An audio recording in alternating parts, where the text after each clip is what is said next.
Muito bom dia a todos.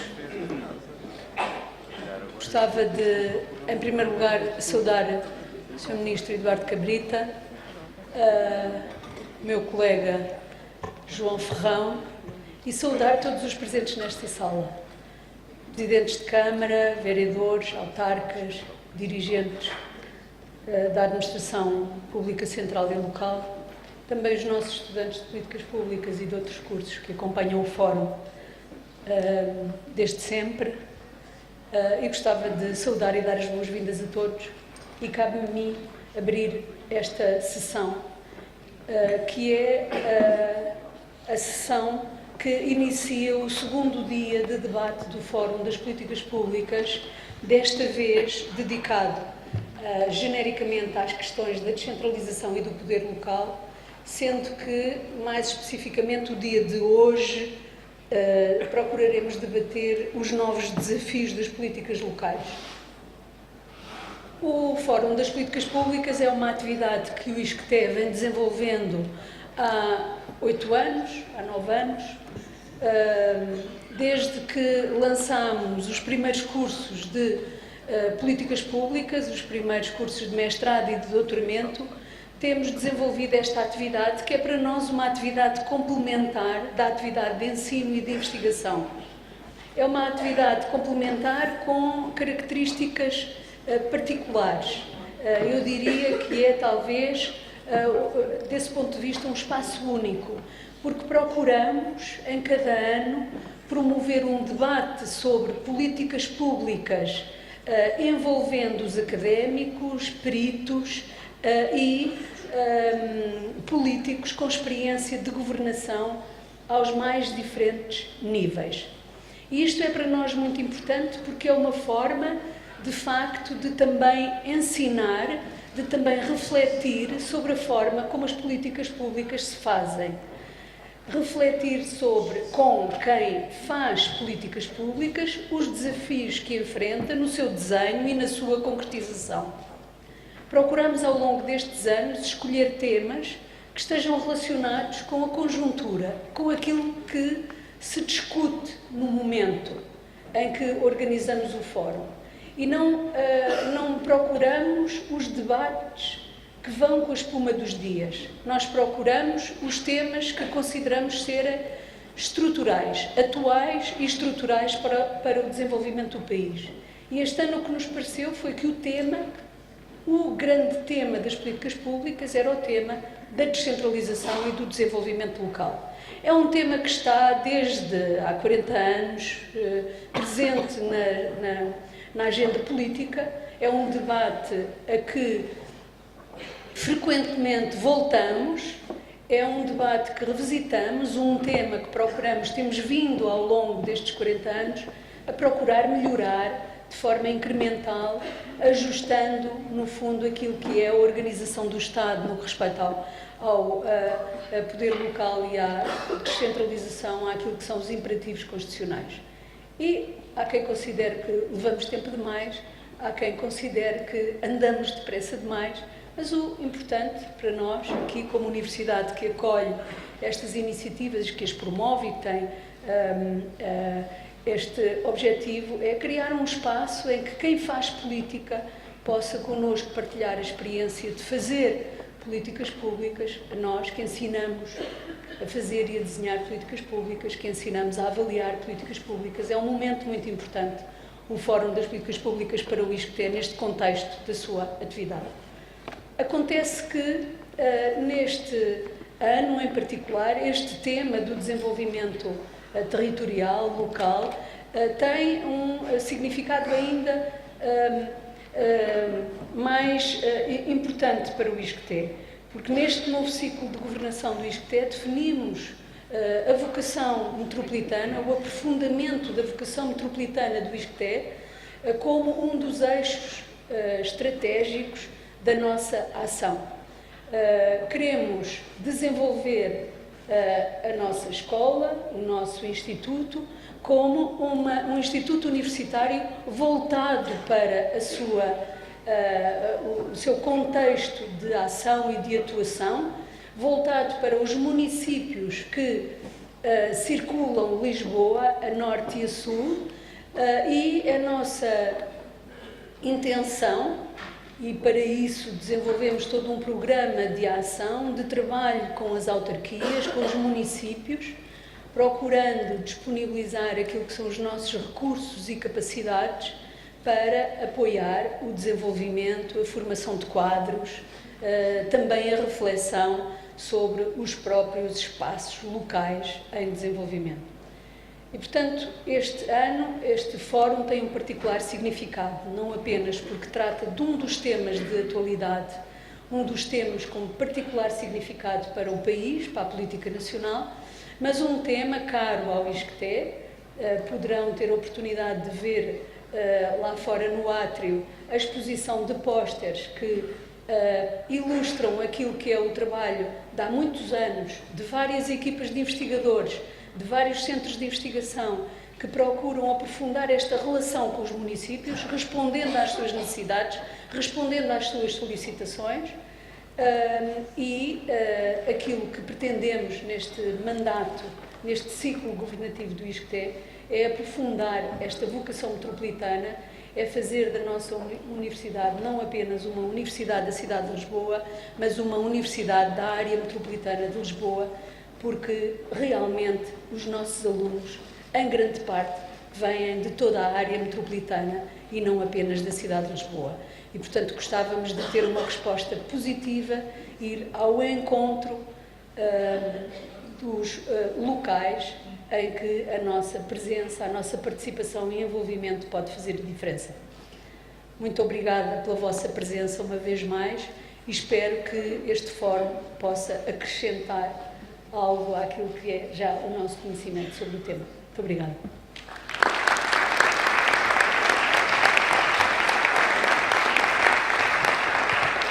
Passo a palavra ao Sr. Ministro Eduardo Cabrita. É como quiser, como quiser.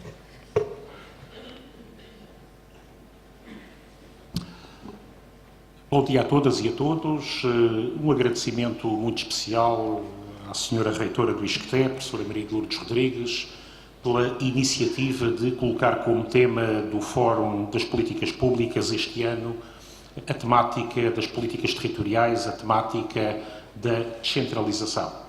Cumprimento especial ao meu companheiro de painel aqui, professor João Ferrão, um cumprimento a todos, senhores deputados, senhores autarcas, investigadores, estudantes do ISCTE e demais instituições interessados neste tema de cidadania. E a primeira manifestação de satisfação é quando esta legislatura se aproxima do fim. Um governo que assume como pilar essencial da reforma do Estado a descentralização, que num quadro académico este tema seja considerado como o tema central que neste momento marca o debate sobre políticas públicas. Estamos, de facto, perante aquela que é um tema simultaneamente a vários tempos. Um tema, como a Sra. Reitora enunciou, por vezes retornado, por vezes esquecido, aquilo que a OCDE chama a maior revolução silenciosa das políticas públicas europeias dos últimos 50 anos, aquilo que em Portugal marca a nossa visão de Estado dentro da tradição centralista a que normalmente estamos associados. Para não ir a uma visão medieval de tratamento do tema, o contraponto novecentista entre Eça de Queiroz e Alexandre Herculano, entre o país em que tudo se decide entre o Rossio e o Chiado, ou o abandono de ilusões no final de vida na partida para Val de Lobos de Herculano e o papel do municipalismo naquilo que é a construção da identidade nacional, prova aqui quanto estamos perante um tema que é provavelmente o maior déficit de cumprimento do nosso programa constitucional de 1976. A Constituição da República caracteriza, e é bom que situemos o debate, porque, para o fazer com rigor, caracteriza Portugal, artigo 6º da Constituição, antes de mais como um Estado unitário. E isso permite-nos, desde logo, diferenciar deste debate aquilo que são sempre excitações apressadas que pretendem comparar o debate nacional com questões com que temos pouco a ver. Questões como as autonomias espanholas, marcada pelo tema das nacionalidades, ou o problema de gestão em Estados federais, como os Estados Unidos ou a Alemanha. Não é nesse quadro em que nos colocamos.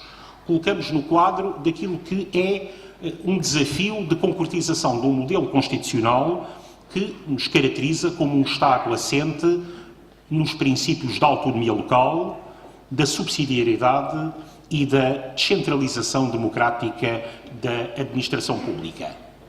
Quando fala a OCDE de uma revolução silenciosa das últimas décadas, não fala daquilo que são as tais citações mediáticas associadas a alguma das temáticas internacionais de que referi. Fala daquilo que é a dimensão de reforço da participação, da democracia, da eficiência na gestão pública, do processo de descentralização francês desde a década de 80 do século passado, racionalizando o modelo herdado das ingeríveis 36 mil comunas, dizemos nós que os nossos municípios são pequenos, das 36 mil comunas francesas, o processo de devolução de poderes britânico, levando à retoma da eleição de Mayor de Londres e de algumas das principais cidades, ou à afirmação de modelos intermunicipais em torno de aquilo que chamaríamos em Portugal áreas metropolitanas.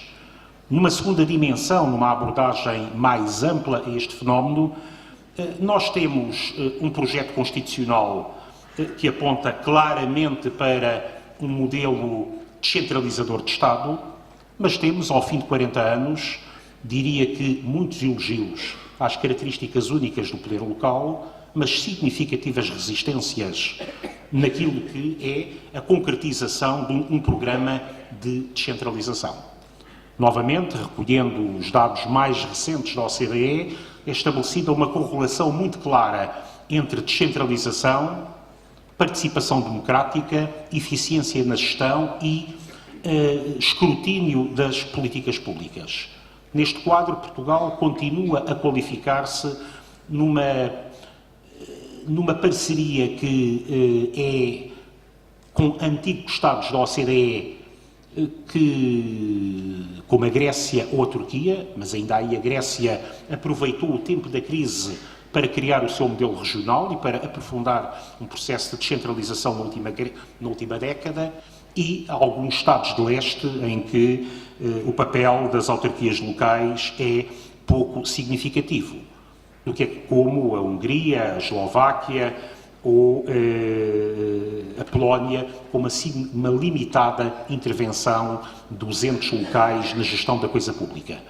Do que é que estamos a falar? Estamos a falar que, em Portugal, as autarquias locais, municípios e freguesias, novamente não comparamos, porque não é esse o patamar, com Estados federais, regiões, entidades de outro tipo, as autarquias locais gerem cerca de 14,5% da despesa pública. A média europeia, a média na Europa a 28%, é de 25%. As autarquias locais são responsáveis por cerca de 17% do emprego público. A média europeia é de cerca de 35%, cerca do dobro daquilo que estamos a falar. Mas as autarquias locais têm uma participação de cerca de 45% no investimento público. E aí aproximam-se já daquela que é a média europeia. Quando nós falamos de subsidiariedade, o que está em causa fundamentalmente é discutirmos como queremos organizar o Estado e a que nível queremos colocar a decisão. Qual é o nível mais adequado para a tomada de decisões de política pública? Há matérias em que hoje é pacífico que a decisão excede mesmo o Estado. Combater o tráfico de capitais, os offshore, é algo que é dito que só uma escala europeia ou até uma escala global tem eficácia. Há outras matérias, muitas das matérias de segurança interna, em que tenho atualmente responsabilidades políticas, são matérias que estão colocadas ao nível da administração central e não são suscetíveis de descentralização. Agora, o exercício que temos de fazer é, para cada nível de decisão de política pública, qual a escala mais adequada. Só em função disso é que teremos de colocar o quadro de competências, o quadro de recursos e o quadro de capacidade técnica para a sua execução. E, consoante o tema, a melhor resposta poderá ser a freguesia, poderá ser o município, poderá ser a área metropolitana ou comunidade intermunicipal ou a região. E é esse debate que, num governo que assumiu como prioridade a descentralização, e diria que já descentralizou mais do que qualquer governo, atribuir à Câmara de Lisboa a gestão da Carris, aos municípios da área metropolitana do Porto a gestão dos STCP, a todas as comunidades intermunicipais os poderes da Autoridade de Transportes, às polícias municipais de Lisboa e do Porto as competências em matéria de gestão de trânsito urbano, recebendo aí competências das polícias, mas sobretudo estabelecendo um quadro que valoriza esta dimensão única de participação. Nós temos no poder local cerca de 40 mil eleitos, da mais remota Assembleia de Freguesia às câmaras municipais de grandes cidades. Há aqui uma experiência de participação cívica que não tem paralelo em qualquer outro nível de intervenção política. Nós temos, na administração local, uma capacidade de escrutínio e temos a legitimidade. Quem sabe aqui, nesta sala, qual é o nome do Presidente da Comissão de Coordenação Regional de Lisboa? Provavelmente ninguém. Eu sei, mas estamos a... Mas quem saberá, exceto aqueles que... Ou quem sabe quem é o nome do Diretor Regional de Agricultura da Beira Interior? Ninguém saberá. Quem sabe qual é o quadro de legitimidade e de escrutínio democrático daquilo que é o exercício de decisões que são essenciais para a concretização de políticas públicas. E por isso o desafio que foi estabelecido no quadro institucional, marcado primeiro pela agenda para a década, é, no quadro de uma década, convergirmos com aquilo que é a média da despesa pública local realizada a nível europeu. Isto é, convergir dos tais cerca de 14% para pelo menos os 25% no universo de uma década. E daí um projeto amplo, abrangente de reforma de Estado que, antes de mais, racionalize o próprio caos do Estado. O Estado aí falhou várias vezes. Falhou num governo que os três integrávamos, ou não foi tão longe quanto devíamos, os três que estamos aqui na mesa, no próprio prazo, que visava estabelecer um modelo de coerência na organização do Estado. Subsistem ainda áreas avessas a essa coerência na organização do Estado. E só um Estado melhor organizado ganha aí já mais racionalidade. Um modelo territorial no qual se ganhou consistência em torno daquilo que é um modelo assente fundamentalmente no continente, em 5 regiões e 2 áreas metropolitanas. Mas subsistem algumas áreas em que se fala ainda em distritos ou em outras entidades. Subsistem mesmo fatores de irracionalidade por razões pragmáticas, como aqueles que levam a que o Médio Tejo seja para discussão de fundos centro, para ordenamento do território Lisboa e Val do Tejo e para tratar de questões de segurança social, de políticas sociais, seja Distrito de Santarém. Esta irracionalidade na organização do Estado tem custos tremendos, porque significa que, para os decisores, O território não é o mesmo e dentro de um modelo de organização vertical o reporte é acima e não há respostas territoriais integradas, salvo num quadro de emergência. Mas aí estamos a falar de reforma da própria administração pública, a terceira componente do processo constitucional, descentralização democrática da administração pública. E temos aí de passar para aquilo que é o tema da descentralização. E descentralização não se confunde com contratualização do exercício de poderes de Estado. Não se confunde com delegação de competências. Descentralização é a efetiva atribuição de competências anteriormente exercidas por entidades da administração central do Estado a entidades de nível local, a qualquer dos patamares que aqui possamos referir. Um patamar regional, um patamar metropolitano, intermunicipal, municipal ou de freguesia. É este o desafio de uma reformulação e de uma consistência integrada que exige consensos, exige estudos, mas exige ação relativamente à reforma da administração territorial do Estado.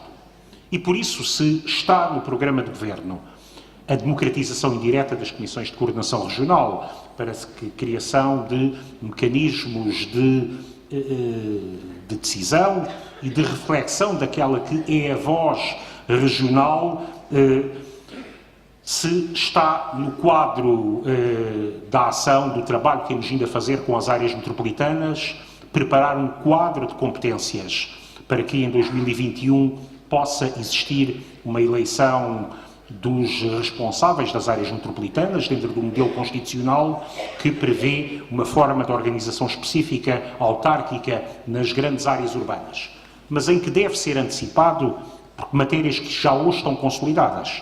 Atribuição às áreas metropolitanas das competências em matéria de ordenamento do território regional, isto é, a reformulação do PROT da área metropolitana de Lisboa que existe, ou a elaboração do Porto que nunca foi feito, ou em matéria de gestão de fundos relativamente à área metropolitana de Lisboa, onde, aliás, nós temos hoje já um quadro de competência territorial próprio. Mas, por isso, a área, historicamente, diria desde Alexandre Herculano, mais consolidada das nossas políticas territoriais é o nível municipal. E daí que o centro do processo de descentralização tenha sido colocado na relação com os municípios e com as freguesias.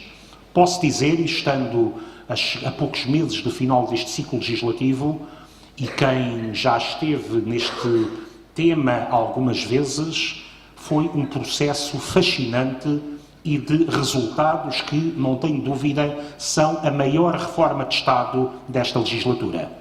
Porque permitiu, pela primeira vez, construir-se um quadro de consenso pleno com a Associação Nacional de Municípios, com a Associação Nacional de Freguesias e passarmos daquilo que era um quadro à la carte, como pontual, como foi feito pelo governo anterior, ou de adesão basicamente voluntária, como foi feita com muita determinação na área da educação há 10 anos atrás, envolvendo mais de uma centena de municípios. Aquilo que se fez desta vez foi construir, primeiro, no quadro do diálogo com as associações de autarcas.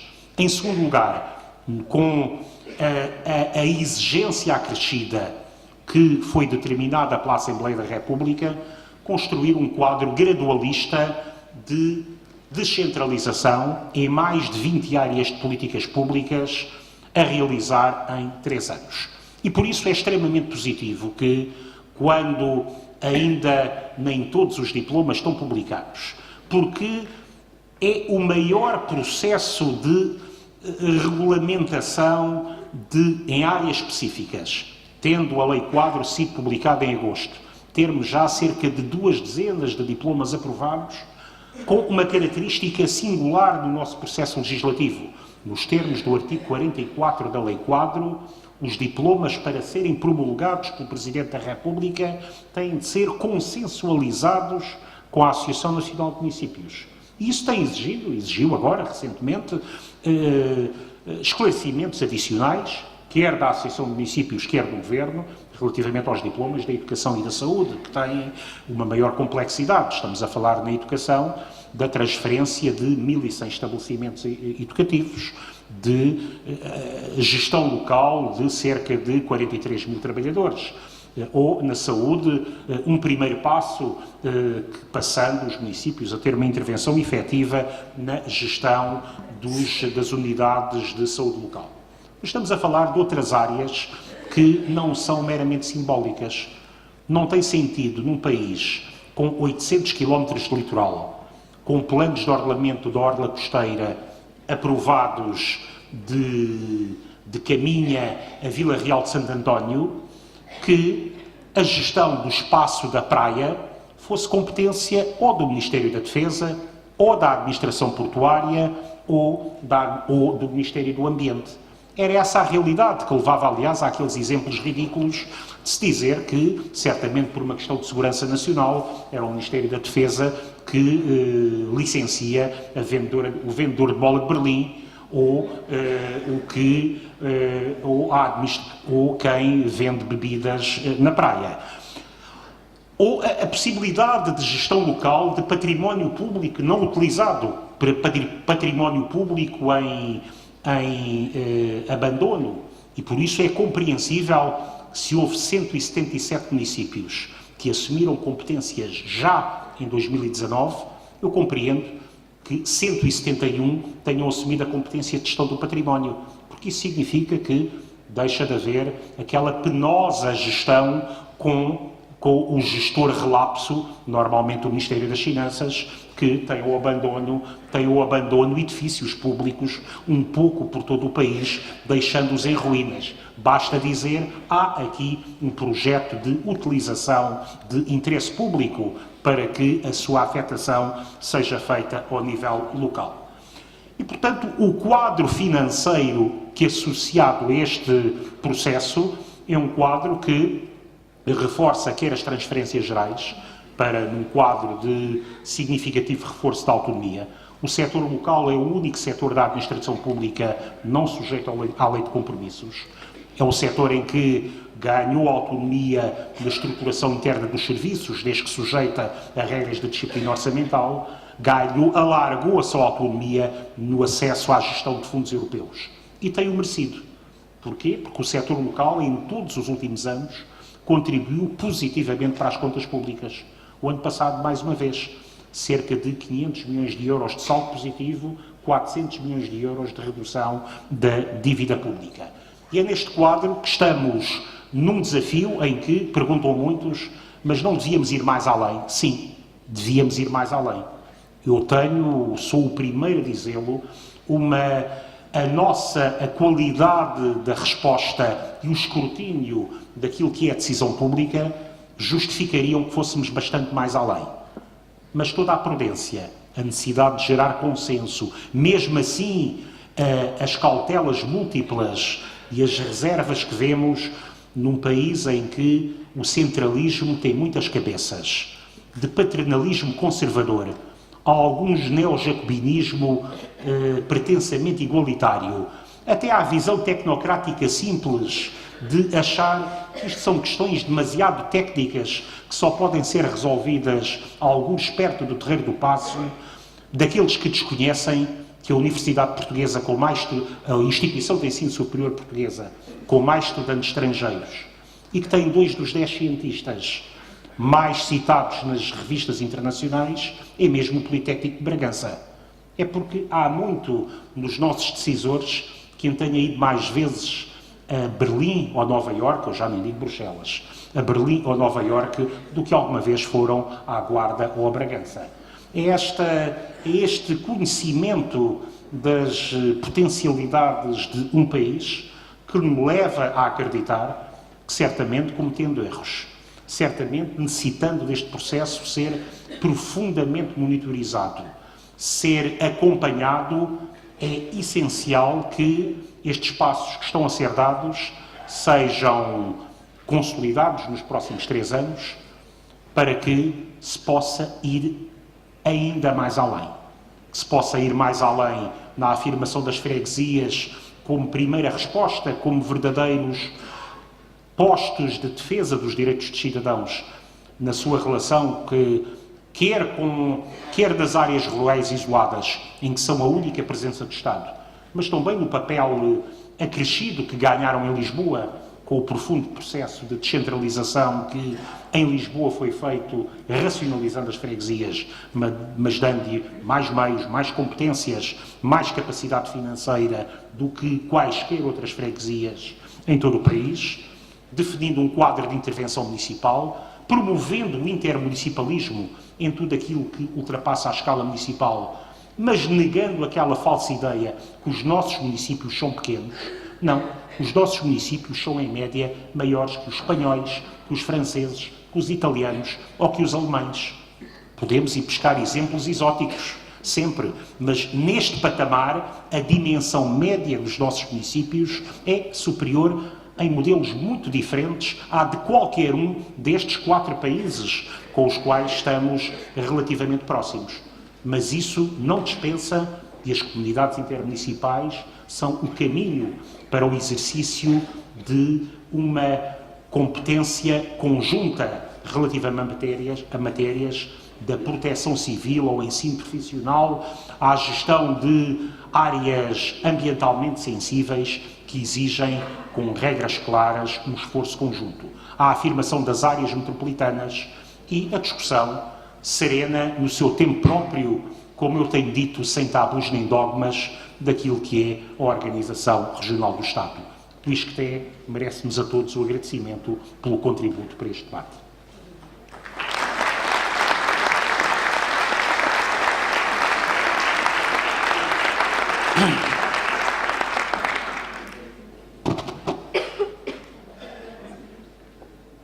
Muito obrigada, Sr. Ministro. Passo agora a palavra ao professor João Ferrão, que proferirá a conferência de abertura sobre o tema Os Novos Desafios das Políticas Locais. Muito obrigada. Muito obrigado. Muito bom dia a todas e a todos.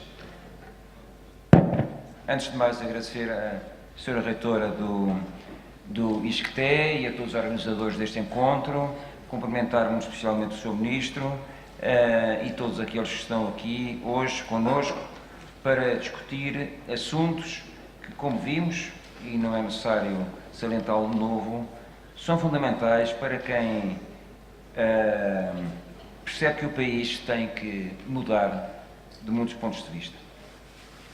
O tema que me deram é este tema global de hoje, os novos desafios das políticas locais, e sobre o próprio título gostaria de esclarecer 2 questões. Uma, talvez a maior parte dos desafios não sejam novos, mas sejam renovados, isto é, muitos dos desafios são desafios que já têm algum historial, só que eles foram se intensificando. Assumiram aspectos novos, mas eles não são verdadeiramente novos na sua totalidade.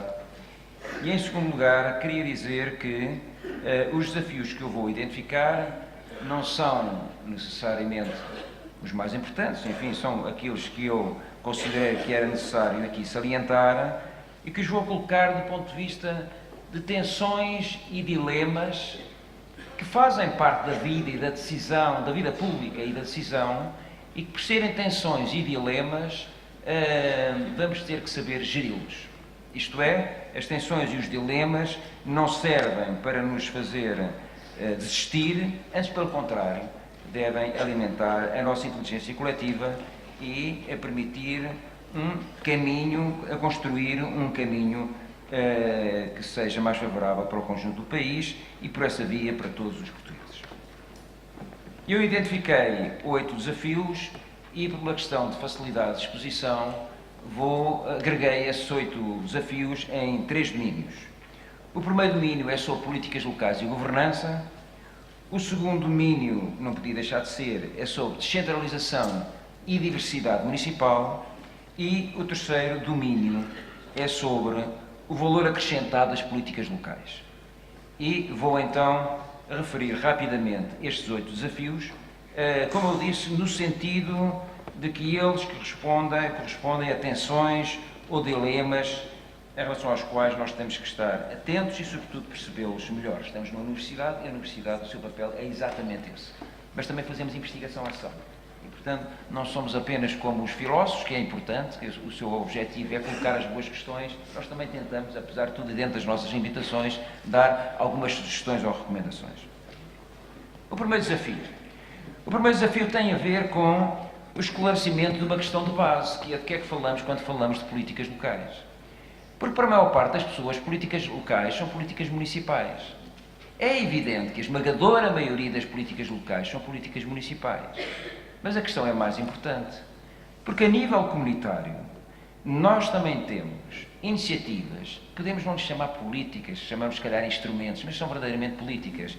Nós, a nível comunitário, nós temos políticas ou intervenções que configuram verdadeiras políticas locais. Basta relembrar os exemplos que todos nós conhecemos, as iniciativas comunitárias, LEADER e Urban, primeiro, e no atual ciclo de programação comunitária, as DLBC, o Desenvolvimento Local de Base Comunitária, quer em áreas urbanas, quer em áreas rurais, quer em áreas pesqueiras, que são instrumentos de programação comunitária, sim, mas que, como eu disse, configuram verdadeiras políticas de desenvolvimento local. Também as políticas nacionais, várias políticas nacionais, têm uma componente de política local. Eu gostaria de dar apenas um exemplo, que tem a ver até com o Ministério que está aqui representado, que é a ideia de, ou a política de polícia de proximidade e, mais do que isso, ou o seu instrumento, que são os contratos locais de segurança. E, portanto, isto coloca um primeiro desafio que se pode desdobrar em vários aspectos, mas que eu acho que é muito importante começar até por aqui. A primeira questão é: cabe às políticas nacionais e supranacionais terem uma dimensão local? E se sim, como é que a podemos reforçar, através de que instrumentos, sem que isso seja uma intervenção na autonomia do poder municipal, das políticas municipais, mas, pelo contrário, uma forma de enriquecimento recíproco? Este é o primeiro desafio, portanto, que eu gostaria de vos deixar pensarmos de forma mais aberta, sabendo que as políticas municipais são o núcleo central e fundamental das políticas locais, mas que pensar políticas locais nos obriga a ir mais além. O segundo desafio é esta necessidade premente que nós temos, que é fácil de enunciar, mas por vezes difícil de concretizar, entre local e localismo. Uma visão local não é uma visão localista. Isto é, não é uma visão que se encerra sobre o local e que pressupõe que, a nível local, podemos resolver o essencial dos problemas que se fazem sentir a nível local. É preciso dizer que, a nível local, nós não resolveremos nada de natureza estrutural. Estou a depreciar as políticas locais? Não. Elas são fundamentais, são essenciais, por várias razões, vou referir depois algumas, a maior parte delas nem sequer é necessário salientar, mas é importante ter presente esta ideia e, sobretudo, que no mundo crescentemente complexo e interativo em que nós vivemos, a geografia dos sintomas, a geografia das causas e a geografia das intervenções não coincidem.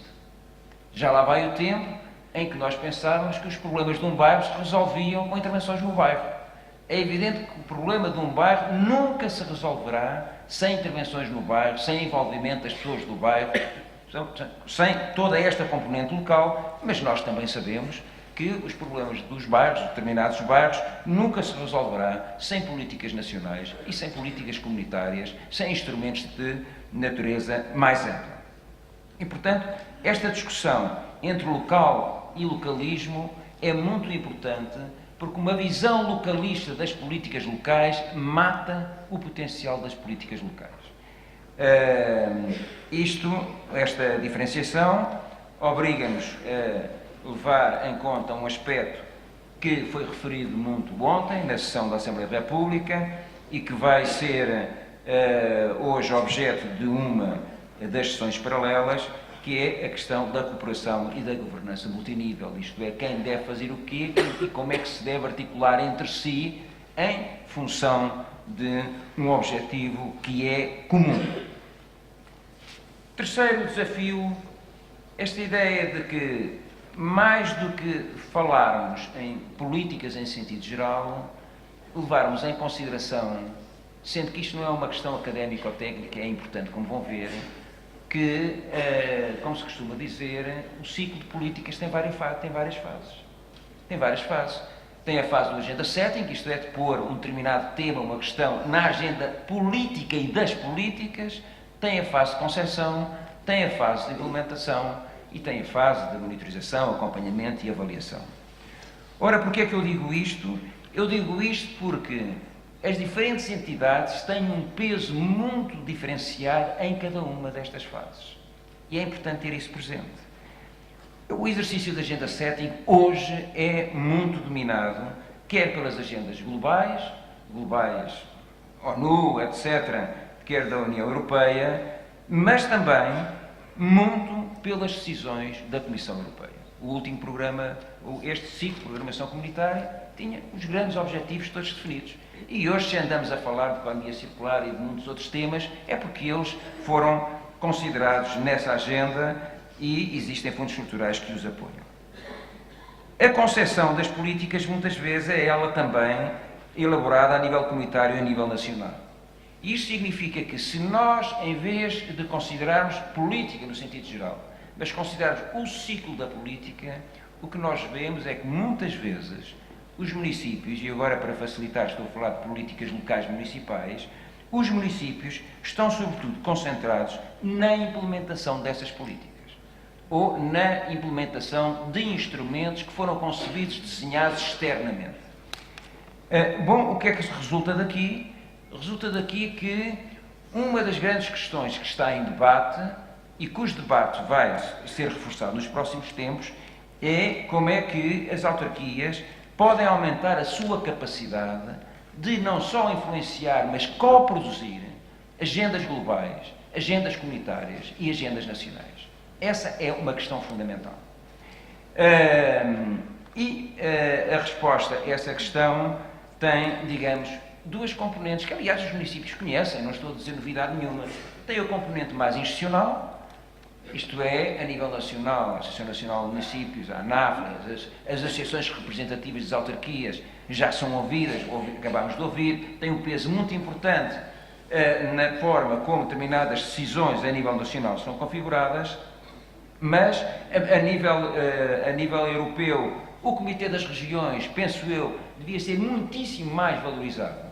Se tiverem, para quem tem tempo, se tiverem o cuidado de ler as recomendações e os pareceres do Comitê das Regiões dos últimos, por exemplo, 3 anos, antevê o que vai acontecer no próximo ciclo de programação comunitária. É muito claro.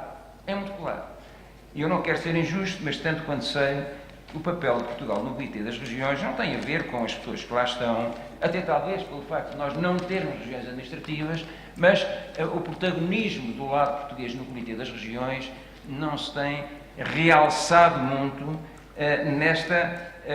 deste ponto de vista de as autarquias influenciarem agendas globais e, neste caso, sobretudo, agendas comunitárias. Mas se há esta lógica mais institucional, há também a lógica das redes. O Pacto dos Autarcas é o mais conhecido na União Europeia, mas qualquer autarquia está hoje envolvida em várias redes, organiza-se em redes internacionais, europeias, globais, etc. Essas redes têm uma capacidade muito poderosa de influenciar essas agendas globais e comunitárias. Há muitos anos, não foi há muitos anos, estou a ser otimista, porque ainda hoje se mantém um bocadinho assim, mas até há relativamente pouco tempo, a questão da participação punha-se em fim de linha, não é? Alguém elaborava um instrumento, um programa, uma política, etc., e depois havia um processo de consulta pública no final. O processo de consulta pública foi subindo na cadeia de valor e hoje nós até falamos na co-criação de programas, políticas ou instrumentos. Passa-se exatamente o mesmo. As autarquias, coletivamente, têm que ter um peso maior nas primeiras fases dos ciclos de política e não se concentrarem apenas, não por mérito próprio, mas pelas suas características, na fase da implementação. Quarto desafio é o desafio da informalidade, a relação entre informalidade e políticas locais. O que é que eu quero dizer com esta relação informalidade e políticas locais? Nós hoje temos, felizmente, em todo o mundo, cidadãos mais informados, cidadãos mais exigentes, cidadãos mais diversificados, que têm visões muito diferentes entre si. Temos cidadãos mais organizados, temos movimentos sociais de natureza muito diferente e não é preciso estar muito atento às notícias, à comunicação social, para perceber que também temos muitas vezes, e percebe-se as razões, também cidadãos mais zangados. O que é que eu quero dizer com este comentário? É que se é verdade que do ponto de vista do poder local, como das outras instâncias governativas, há hoje uma abertura muito maior à participação cidadã, e esse é o outro painel que vamos ter hoje, há uma grande parte da energia, da movimentação e da organização da sociedade civil que se faz fora desses momentos institucionalizados de participação cidadã. E nós temos que perceber qual é a relação entre estes movimentos e as políticas que vão, mesmo que muito participadas, que vão sendo desenvolvidas. Não estou a pensar no caso, o limite dos coletes amarelos, mas temos que perceber que fora daquilo que é o espaço institucionalizado e hoje reforçado da participação cidadã, há muitas coisas que se passam e esta relação não pode ser uma relação permanentemente conflituosa, tem que ser uma relação que, pela sua própria natureza, não se pode basear, neste caso, em sucessivos consensos, mas numa dialética que seja positiva no que diz respeito à formulação das políticas locais. Eu creio que este é mesmo um dos grandes desafios e, desse ponto de vista, o caso de Madrid e o caso de Barcelona são muito interessantes. Portanto, num caso como no outro, sobretudo em Barcelona, quem está no poder foram movimentos sociais que, entretanto, se organizaram. E, ao chegarem ao poder, chocaram com um problema enorme que é, de repente, mudaram para o outro lado e tiveram uma dificuldade grande em reorganizar-se do ponto de vista dos processos de decisão, deixando a sua visão meramente constatatória. Mas esta oscilação é interessante para nós percebermos em que medida estes movimentos externos aos momentos e aos processos institucionalizados de participação cidadã podem ser convocados positivamente para enriquecer aquilo que são as políticas sociais, as políticas locais.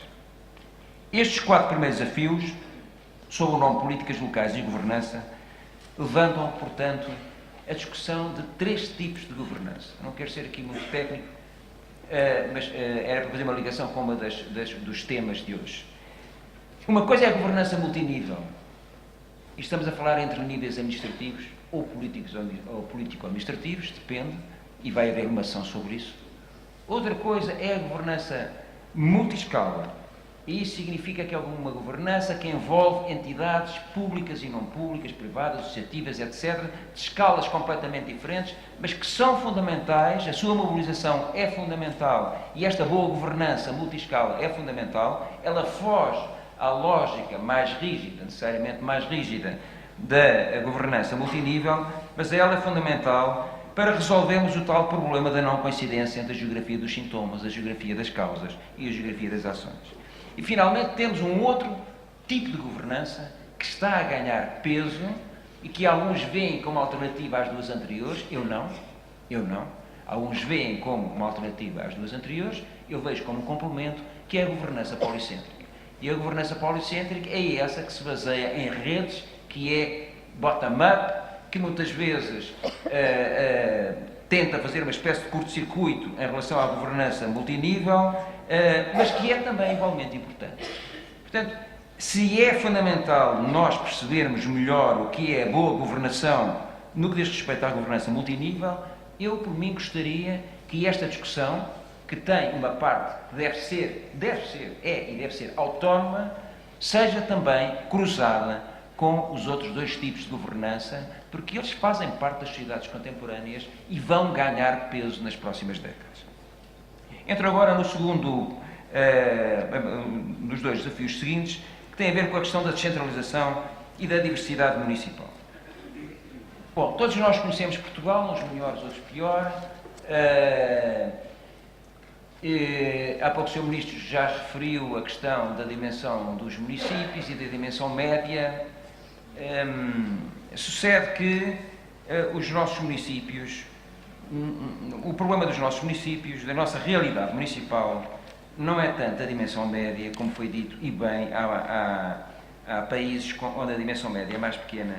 O problema é da disparidade de realidades municipais que nós temos. É uma enorme disparidade. Nós temos 25 municípios com menos de 4.000 habitantes. 8% têm menos de 4.000 habitantes. Mas, vamos ser francos, do ponto de vista da construção do futuro, não interessa tanto se têm menos de 4.000 habitantes. Resta saber desses 4.000 habitantes quantos é que são ativos.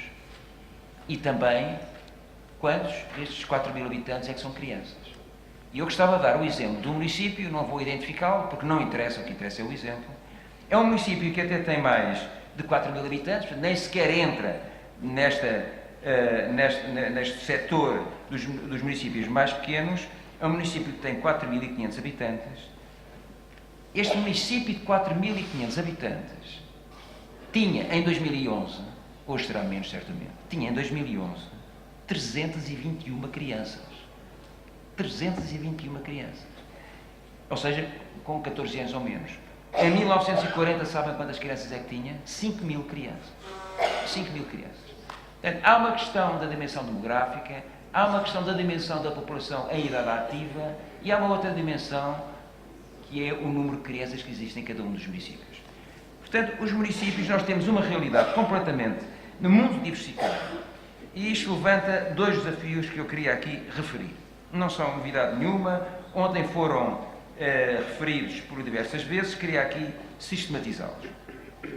O primeiro desafio, que é o quinto desafio, são os princípios em que se deve basear a descentralização, isto é, a transferência de competências para as autarquias, face a um contexto deste tipo. O primeiro princípio é o princípio da universalidade.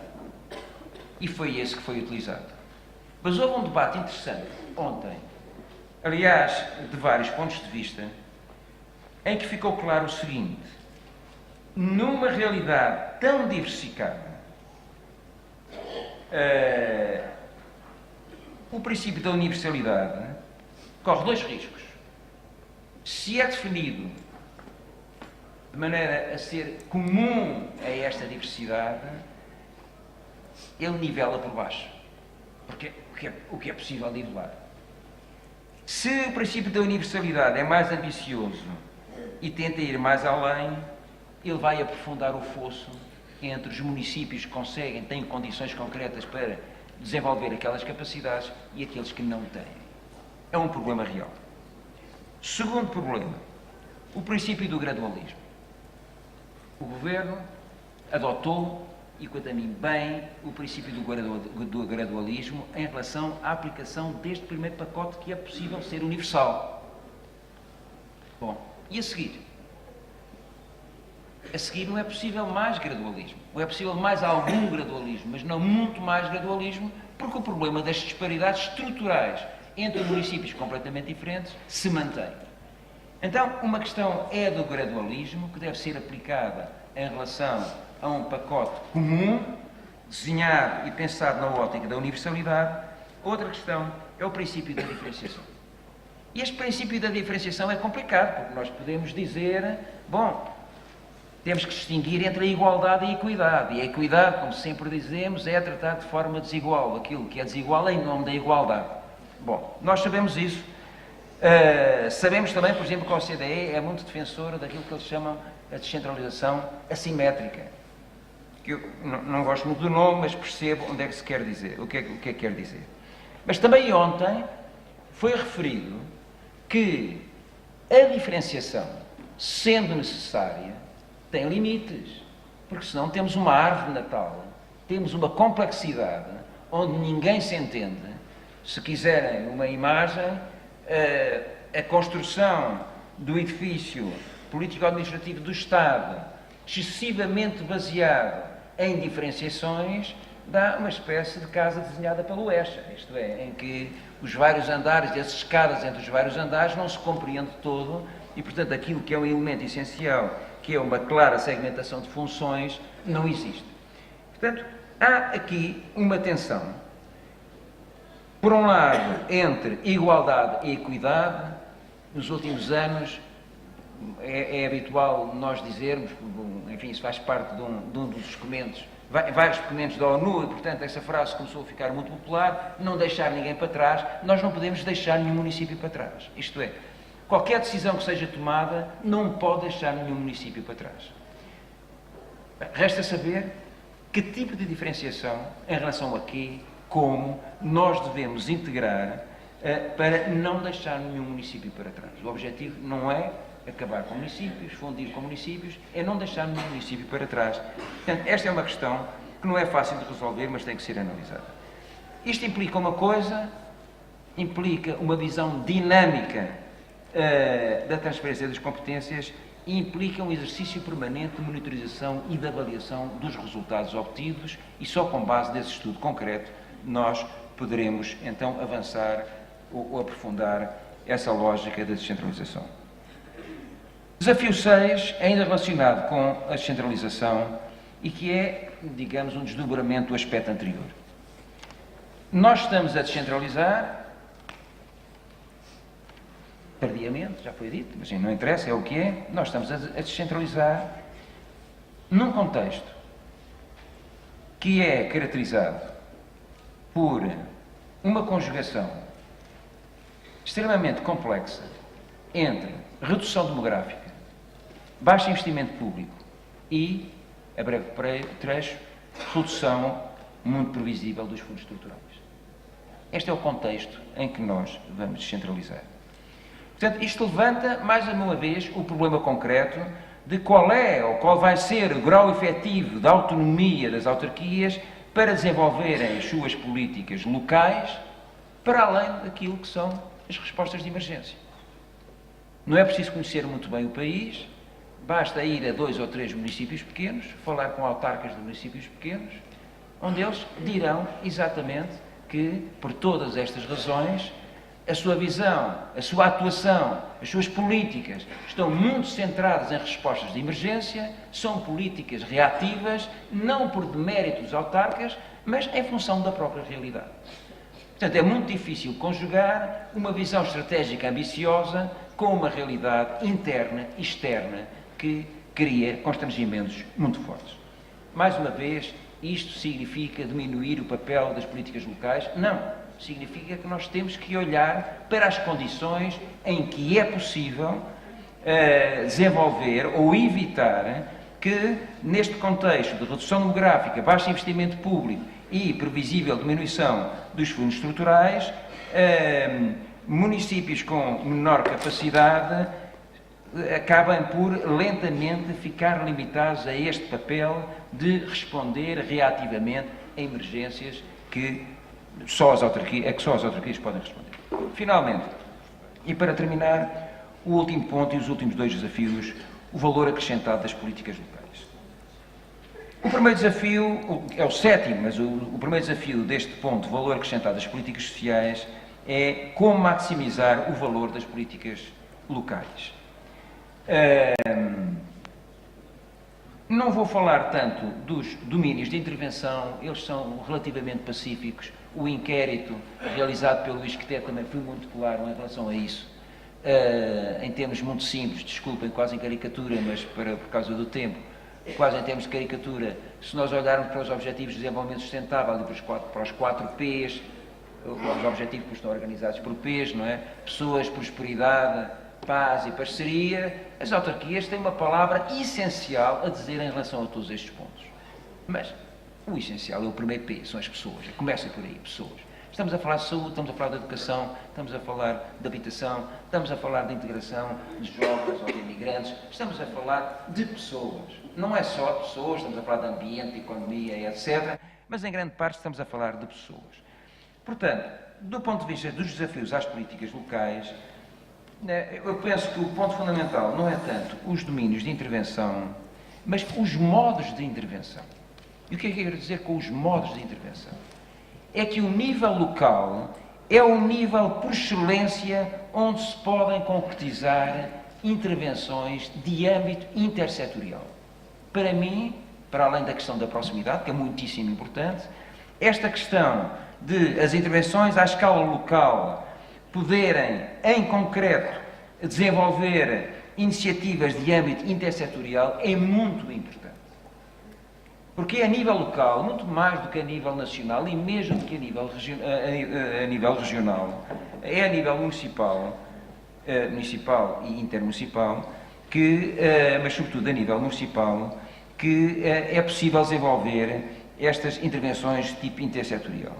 E eu gostava de salientar 3 modalidades, não são as únicas, mas são as 3. E há exemplos excelentes em muitos municípios do país onde isto já é feito. A questão é como ir mais longe, nesta ótica intersetorial. Quais são as modalidades? A primeira modalidade, que é bem conhecida, é da integração horizontal. Os cross-cutting issues, não é? Isto é, quando se diz a saúde em todas as políticas, é isso de que estamos a falar. É claro que podemos dizer a saúde em todas as políticas, a nível nacional, a nível regional, a nível local, mas é muito mais fácil concretizar esta visão a nível local do que a nível nacional, porque senão temos uma complexidade muito grande e difícil de gerir.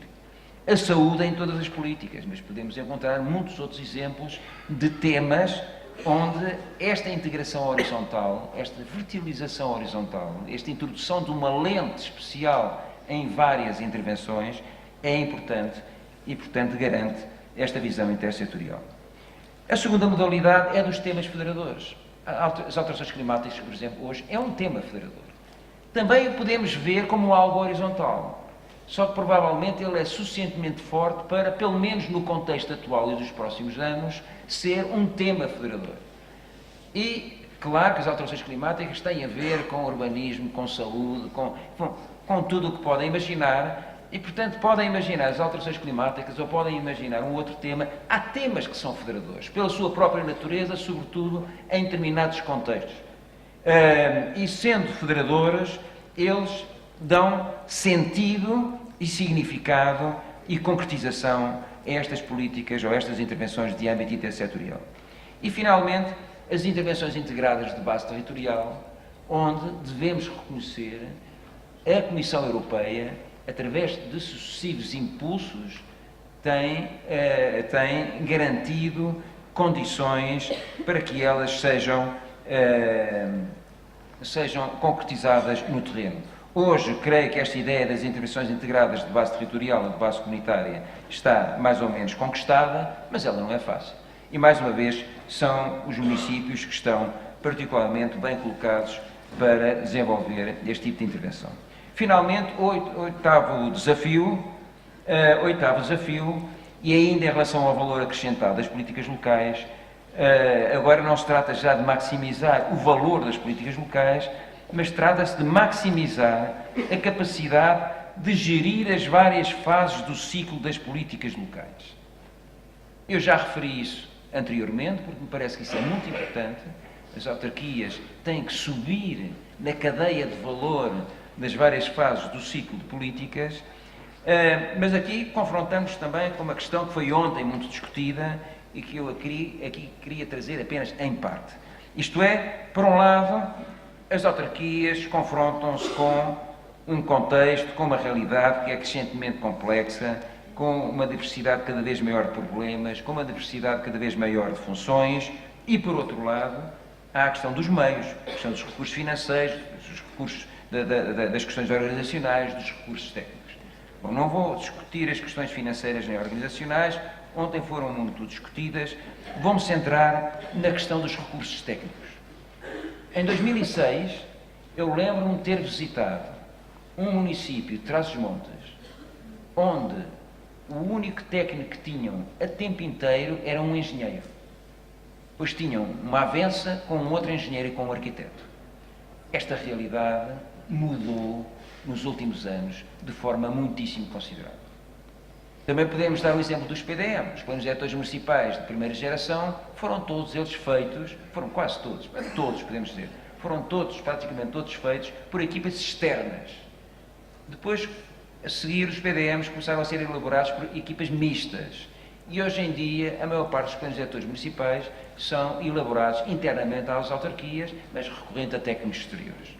Isto é, as autarquias, acompanhando a complexidade da realidade com que se têm que confrontar, foram, na medida das suas possibilidades, interiorizando técnicos e pessoas com formações que podem dar resposta a esses vários problemas.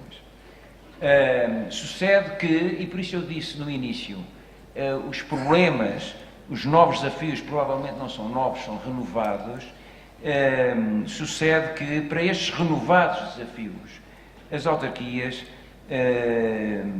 vão precisar de um perfil de recursos técnicos mais amplo e mais sofisticado.